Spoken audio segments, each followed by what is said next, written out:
हरीश खुराना लगातार आरोप दिल्ली सरकार, केंद्र सरकार यानी कि आपकी पार्टी बीजेपी पर लगा रही है और वो ये कह रही है कि ये फैसला असंवैधानिक तरीकों से सरकारों को हटाने के अभियान पर एक जोरदार तमाचा है। देखिए, सबसे पहले तो सुधीर भाई, जो डिसीजन आया है उसका भारतीय जनता पार्टी सम्मान करती है, लेकिन दूसरी तरफ और स्वागत भी करती है कि सम्मान करती काम है। नहीं करने दिया जा रहा था। हरीश भाई, सम्मान करती है या स्वागत नहीं करती? बातें की है, देखिए ना, बात एक नहीं है संदीप भाई। एक होता है कि yes my lord I accept your order with all humility, और एक होता है वेलकम। मैं अपेक्षा करूंगा मेरा संदीप भाई, मेरा अपेक्षा करूंगा कि जैसे आपने उसको नॉन स्टॉप टाइम दिया, मुझे भी 2 सेकंड 30 सेकंड का टाइम दे दें, उसके बाद आप जो कहेंगे मैं बोल दूंगा। हाँ। देखिए, 2-3 चीजें इंपॉर्टेंट हुई हैं। इंपॉर्टेंट ये हुई है कि आज भी 239A को चेंज नहीं किया गया। और 239A क्या कहता है संदीप भाई, कि जो आज भी जो एडमिनिस्ट्रेटर है वो लेफ्टिनेंट गवर्नर है, कोई चेंज नहीं आया उसके अंदर। और आज भी भारत सरकार के, उसके एलजी सरकार के, एलजी के पास लैंड लॉ ये सब कुछ है आज भी, तो कोई उसमें चेंज नहीं है। तीसरा इंपॉर्टेंट जो आपने कहा कि सर्विसेज जो है मामला वो दिल्ली सरकार के पास आया, ठीक है, बिल्कुल ठीक है, आया है, लेकिन अब बहाना नहीं चलेगा।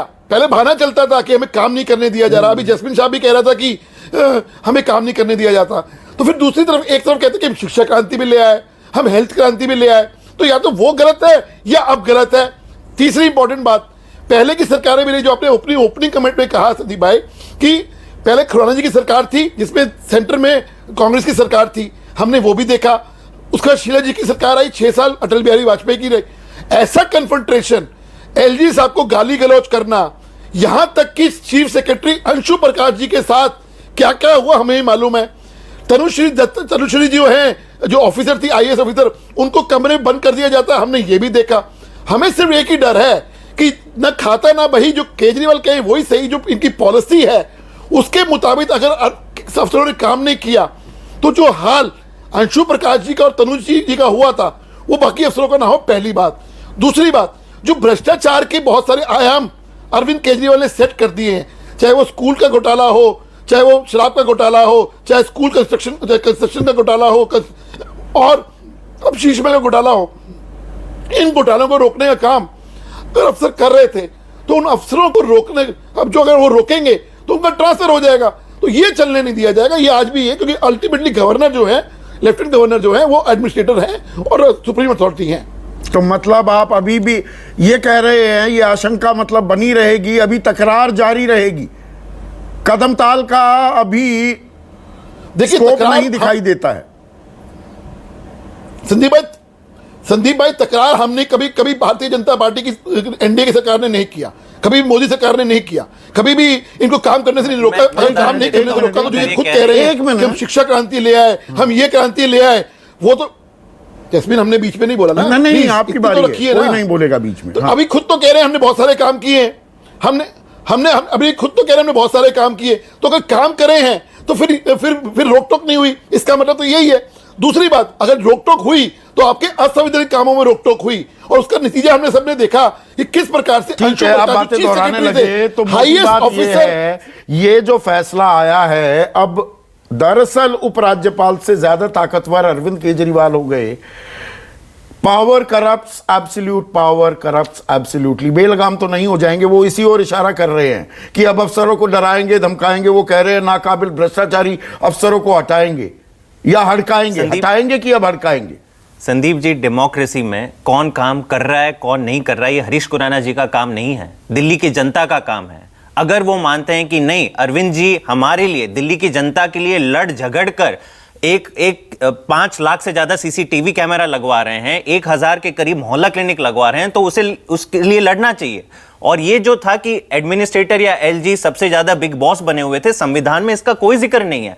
मैं आपके दर्शकों को याद दिला दूं कि ये जो विवाद चल रहा था 2015 से शुरू हुआ था, 2018 में सुप्रीम कोर्ट के 5 जज बेंच ने एक ऐतिहासिक डिसीजन दिया। क्या कहा था उसमें?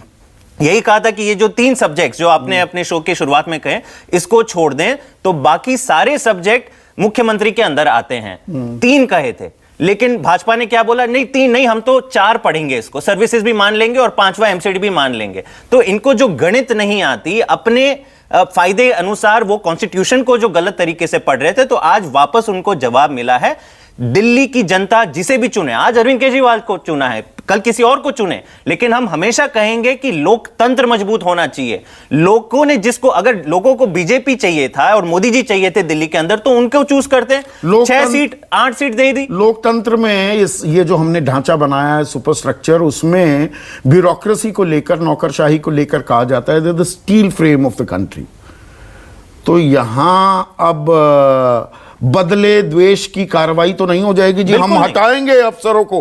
अच्छा नहीं सुनते थे, अच्छा चीफ सेक्रेटरी का पीए हमें फोन करता था, अब वो कार्रवाई तो नहीं शुरू होगी। ये भी बहुत अहम हो जाता है आने वाले दिनों में ट्रैक करने के लिए। बिल्कुल संदीप जी, मैं एक उदाहरण कह दूं, क्योंकि हम कहीं नहीं कह रहे हैं कि कोई भी बदले की भावना से कुछ भी काम होगा, लेकिन जनता के काम अगर जो अटकाएगा तो उसे बख्शा नहीं जाएगा। जनता के काम जरूर होंगे। मैं आपको बता दूं कि दिल्ली में क्या हाल बना दिया था भाजपा ने और मोदी जी के एलजी ने। अफसर, मिनिस्टर और सीएम की मीटिंग के लिए नहीं आते थे। मैं खुद सरकार का हिस्सा रहा हूं, अफसर बुलाने पे फोन भी नहीं उठाते थे। बल्कि कोविड के टाइम पे, आप समझिए, कोविड के 2 साल के दौरान 9 हेल्थ सेक्रेटरी बदले गए दिल्ली में। सीएम को एक बार भी नहीं पूछा गया। अगर हर 4 महीने आप कोविड पैंडेमिक के बीच में अगर बदलोगे तो क्या होगा दिल्ली का हाल। एजुकेशन की बात कर लीजिए, जो भी अफसर अच्छा काम करता था उसे बदल दिया जाता था। तो एक हिसाब से ब्यूरोक्रेसी को पॉलिटिसाइज जो किया है मोदी जी ने, में बदलेगी मुख्यमंत्री और राज्यपाल, उपराज्यपाल की। वो राज्यपाल जी को, उपराज्यपाल जी को समझना है, क्योंकि मेरे ख्याल से उनकी कॉन्स्टिट्यूशन की समझ थोड़ी वीक है, वरना ये 5-0 का ऑर्डर उनके अगेंस्ट नहीं जाता। इतना ही नहीं, एमसीडी में जो नॉमिनेटेड काउंसिलर का ऑर्डर भी उनके अगेंस्ट गया। तो जो डिसीजन उपराज्यपाल जो करंट है वीके सक्सेना ले रहे हैं, सारी जगह पे सुप्रीम कोर्ट आके उनको कहती है कि आप संविधान पढ़िए और समझिए, फिर अपना कर्तव्य का निर्वहन कीजिए। हरीश, हाँ बोलिए बोलिए बोलिए हरीश। संदीप भाई, नजीब जंग के साथ क्या हुआ था इनका, ये भी पूछ लीजिए। आज एक्सेप्ट कीजिए, क्या कन्वर्सेशन था वो भी पूछ लीजिए कि आपने भूल कर दी, लोकतंत्र को आपने वीक किया है। एक दिन तो सर्वोच्च न्यायालय को मान लीजिए। चलिए उनको बोलने दीजिए, बोलिए बोलिए। जैस्मीन, मैंने आपके बीच में नहीं बोला था, एक बहुत गलत है, ये बहुत गलत है, बहुत गलत है। देखिए, ये कहते हैं कि हमने ये सक्सेना कन्फेडरेशन है। इनसे पहले 2 एलजी साहब आए थे, उनके साथ कन्फेडरेशन था। क्या कभी आपने सुना एक मुख्यमंत्री एलजी साहब को सरेआम गाली निकाले, सरेआम ये कहे कि एलजी कौन होता है, एलजी किस प्रकार बदतमीजी की भाषा से बात करेगा? कभी आपने सुना था? हमने खुराना जी की सरकार देखी, हमने शेर दीक्षित की सरकार देखी, कभी ऐसा नहीं देखा हम लोगों ने। क्या उस वक्त ये नहीं था क्या उस वक्त आपस में डिस्टर्बेंसेस नहीं थे क्या? मिल बैठ के होता जो भी होता है, क्या उस वक्त काम नहीं हुए थे क्या? कांग्रेस की सरकार के अंदर फ्लाईओवर का बेड़ा बन गया, मिलजुल के हुआ ना। उससे पहले खुराना जी ने दिल्ली के अंदर मेट्रो लेके आए, मिलजुल के हुआ ना। तो मेरा कहना ये है, एक तरफ तो कहते हो काम नहीं हो रहे, दूसरी तरफ कहते हो कि हमें। हरीश खुराना, देखिए आज सुप्रीम कोर्ट का जो ऑर्डर आया, बड़ा विस्तृत ऑर्डर आया, आपने भी सुना, मैंने भी सुना।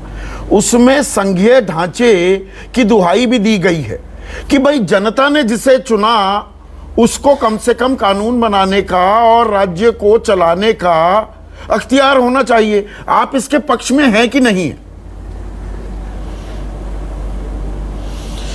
भाई मैं तो कह रहा हूं अच्छा है, स्वागत है, लेकिन अब बहाना नहीं चलेगा। ये बहाना मारते थे, अगर काम करने की इच्छा होगी ना तो कोई बहाना नहीं चलता। पहले की सरकारों के साथ भी यही प्रॉब्लम थी, ऐसा नहीं है। शीला दीक्षित जी के साथ तब भी लिमिटेड पावर थी, लेकिन उन्होंने काम करके दिखाया। ऐसे ही कैब खुराना जी थे, उन्होंने काम करके दिखाया। साहब सिंह जी थे, उन्होंने काम करके दिखाया। कन्फेडरेशन करके आप दिल्ली का विकास आप जिस प्रकार से कह रहे हो उस तरह से ये चीजें नहीं होती हैं। आप एक तरफ तो कहते हो मैं विकास किया, दूसरी तरफ हम कन्फेडरेशन कर रहे हैं, ये नहीं होता है। दिल्ली का संघीय ढांचा ऐसा है कि आपको अल्टीमेटली उपराज्यपाल को लेके चलना पड़ेगा। जो भी चुना गया है जनता द्वारा, वो कानून बनाए, वो राज्य को चलाए। वो आपकी सरकार आए या इनकी सरकार चल रही है, वो हक होना चाहिए कि नहीं? संदीप जी, 93 में भी यही था ना, 93 में यही था जब खुराना जी थे। याद करिए अरविंद केजरीवाल क्या कहते थे कि बदला खुराना जी कहते थे कि मुझे चपरासी की भी ट्रांसफर करने का अधिकार नहीं है, लेकिन उसके बावजूद अच्छा काम किया ना। ये तो अरविंद केजरीवाल कहते थे, हम नहीं कहते थे, केजरीवाल साहब कहते थे। पूछिए जसमीत शाह से कहते थे या नहीं कहते थे? विधानसभा के अंदर उठ के बोला उन लोगों ने। सवाल ये है, अगर काम करने की इच्छा है तो आपको कोई नहीं रोक सकता। थोड़ी इस बात में क्या आप असहजता इसलिए भी है हरीश खुराना कि अब एमसीडी भी बीजेपी के हाथ से गई, अब एलजी की जो पावर्स हैं थोड़े पर कतर दिए हैं, एम्पावर कर दिया दिल्ली सरकार को? देखिए, भारतीय जनता पार्टी को दिल्ली ने विपक्ष में बैठने के लिए बोला है, एमसीडी के अंदर भी और विधानसभा के अंदर भी। लेकिन हम लोग इनके भ्रष्टाचार को उजागर करते रहे हैं, करते रहेंगे। इनके अविसंवैधानिक कानून जो संविधान के तहत कार्यक्रम नहीं जो लोग नहीं करते उसको रोकेंगे, रोकते रहे हैं। चाहे वो घोटाले हो, शराब घोटाला हो, चाहे वो इनका शीश महल का घोटाला हो, तमाम घोटाले भारतीय जनता पार्टी उजागर करती रहेगी, जनता के बीच में रहेगी। ठीक है, भ्रष्टाचार की बात फिर से आ रही है। मैं आप ही की बात को आगे बढ़ा रहा हूं हरीश। जैस्मिन, अब आप नाकाबिल भ्रष्टाचारी अफसरों के खिलाफ कार्रवाई करेंगे और अपने भ्रष्टाचार की क्या बात? नहीं, वो अपना काम करें, विपक्ष अपना काम करें। भ्रष्टाचार के जितने मुकदमे, हम तो कह रहे हैं कि 10 क्या आप 100 मुकदमे कर दीजिए। पिछले 8 सालों में आपने 175 मुकदमे कर दिए हैं, एक में भी आपको कन्विक्शन नहीं मिला। आप करते रहिए अपना काम। हमारी बस हाथ जोड़कर गुजारिश है मोदी जी से कि बस अब दिल्ली के काम मत रुकिए।